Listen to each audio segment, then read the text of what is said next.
By the time this video comes out, your GCSEs will be in just over a week. That will naturally be scary, of course, but I'll be giving a few quick tips I think would help.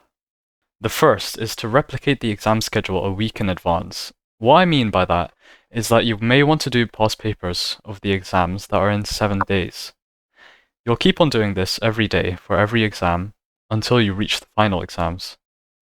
That means you'll essentially be doing, at the very least, double your exam count. I mean, that may sound like a lot of work, but trust me when I say that this is a huge performance booster.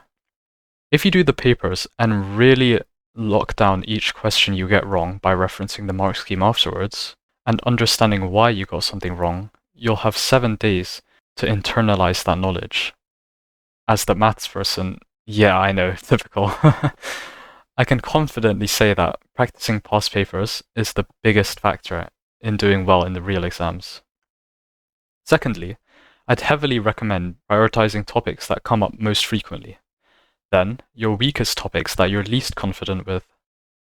I'll be honest, with 2 weeks, you don't have that much leeway to catch up on time.